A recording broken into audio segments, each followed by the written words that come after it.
ನಮಸ್ಕಾರ ಸ್ನೇಹಿತರೆ, ಇತ್ತೀಚಿನ ದಿನಗಳಲ್ಲಿ cyber crime is ramping very much.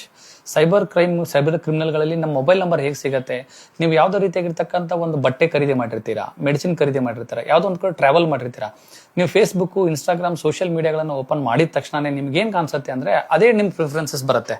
ಹೇಗೆ ಸೋಷಿಯಲ್ ಮೀಡಿಯಾ ಗೊತ್ತಾಗ್ತಾ ಇದೆ ಅನ್ನೋದಕ್ಕೆ ಸಿಂಪಲ್ ಫಸ್ಟ್ ಪ್ರಿಫರೆನ್ಸಸ್, ನೀವು ಗೂಗಲ್ ಅಲ್ಲಿ ಹೋದಾಗ ನಿಮ್ ಸಫಾರಿ ಆಗಿರ್ಬೋದು, ನಿಮ್ ಕ್ರೋಮ್ಗಳಲ್ಲಿ ಲಾಗಿನ್ ಆದಾಗ ನಿಮ್ಮ ಇಮೇಲ್ ಐಡಿ ಲಾಗಿನ್ ಆಗಿರುತ್ತೆ. ಇಮೇಲ್ ಐಡಿಲಿ ಲಾಗಿನ್ ಆಗಿದೆ ಅಂದ ತಕ್ಷಣ ನಿಮ್ಮ ಇಮೇಲ್ ಐಡಿ ಮುಖಾಂತರವಾಗಿ ನಿಮ್ಮ ಪರ್ಚೇಸಿಂಗ್ ಇಮೇಲ್ಸ್ ಬಂದಿರುತ್ತೆ.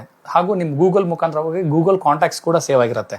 ಗೂಗಲ್ ಕಾಂಟ್ಯಾಕ್ಟ್ ಅಲ್ಲಿ ಸೇವ್ ಆಗಿರ್ತಕ್ಕಂಥ ನಿಮ್ಮ ಎಲ್ಲ ಮೊಬೈಲ್ ನಲ್ಲಿ ಇರ್ತಕ್ಕಂಥ ಗೂಗಲ್ ಕಾಂಟ್ಯಾಕ್ಟ್ಗಳು ಕೂಡ ಸೈಬರ್ ಕ್ರಿಮಿನಲ್ ಇರುತ್ತೆ. ನೀವು ತೆಗೆದುಕೊಂಡಿರ್ತಕ್ಕಂಥ ಒಂದೊಂದು ಫೋಟೋಸ್ ಇರುತ್ತೆ, ನೀವು ಗೂಗಲ್ ಡ್ರೈವ್ ಅಲ್ಲಿ ಅಪ್ಲೋಡ್ ಮಾಡಿರ್ತೀರಿ. ಇದು ನಿಮ್ಮ ಖಾಸಗಿತನಕ್ಕೂ ಹಾಗೂ ನಿಮ್ಮ ಗೌರವಕ್ಕೂ ಕೂಡ ಧಕ್ಕೆ ಆಗಬಹುದು. ಹಾಗೂ ನೀವು ಮತ್ತೊಂದು ಸ್ಥಳಗಳಿಗೆ ವಿಸಿಟ್ ಮಾಡಿರ್ತೀರಾ, ಅದರಲ್ಲಿ ಗೂಗಲ್ ಮ್ಯಾಪ್ ಕೂಡ ಲಾಗಿನ್ ಆಗಿರುತ್ತೆ. ಸೊ ಗೂಗಲ್ ಮ್ಯಾಪ್ ಮುಖಾಂತರ ನೀವು ಎಲ್ಲಿ ಪ್ರಯಾಣ ಮಾಡುತ್ತಿದ್ದೀರ ಅನ್ನೋದು ಕೂಡ ಸಿಗುತ್ತೆ. ನೀವು ಪರ್ಚೇಸ್ ಮಾಡಿದಾಗ ನಿಮ್ಮ phone pay, Google pay, Paytm ಗಳಲ್ಲೂ ಕೂಡ ನಿಮ್ಮ ಇಮೇಲ್ ಐಡಿ ಲಾಗಿನ್ ಆಗಿರುತ್ತದೆ. ಸೊ ಅದರ ಮುಖಾಂತರವಾಗಿ ನಿಮಗೆ ಅವರಿಗೆ ಸೈಬರ್ ಕ್ರಿಮಿನಲ್ಗಳಿಗೆ ನೀವು ಯಾವ ರೀತಿಯಾಗಿರ್ತಕ್ಕಂಥ ವಸ್ತುಗಳನ್ನು ಖರೀದಿ ಮಾಡುತ್ತಿದ್ದೀರಿ ಅನ್ನೋದು ಕೂಡ ಗೊತ್ತಾಗುತ್ತೆ. ಅದರಿಂದ ಮಾನ್ಯ ಸ್ನೇಹಿತರಲ್ಲಿ ನಾನು ತಮ್ಮ ಎಲ್ಲ ಸ್ನೇಹಿತ ವರ್ಗದ ಹೇಳೋದಂದ್ರೆ ಇಷ್ಟೇ. ಸೊ ಯಾವುದೇ ಕಾರಣಕ್ಕೂ ಕೂಡ ನಿಮ್ಮ ಮೊಬೈಲ್ ನಂಬರ್ನ ಶಾಪಿಂಗ್ ಮಾಲ್ಗಳಲ್ಲಿ ಹೋದಾಗ ನೀವು ಮೊಬೈಲ್ ನಂಬರ್ಗಳನ್ನು ಕೊಡಬೇಡಿ. ಸೊ ಇದು ನಿಮ್ಮ ಖಾಸಗಿತನಕ್ಕೆ ಧಕ್ಕೆ ಆಗುತ್ತದೆ ಹಾಗೂ ಇದು ಸೈಬರ್ ಕ್ರಿಮಿನಲ್ಗಳಿಗೆ ಆಹಾರವಾಗುತ್ತದೆ. ಅದೇ ರೀತಿಯಾಗಿರ್ತಕ್ಕಂಥ ನಿಮ್ಮ ಇಮೇಲ್ ಐಡಿನೂ ಕೂಡ ನೀವು ಗೂಗಲ್ ಕ್ರೋಮ್, ಸಫಾರಿ ಬ್ರೌಸರ್ಗಳಲ್ಲಿ ಲಾಗಿನ್ ಆಗಿರಬೇಡಿ.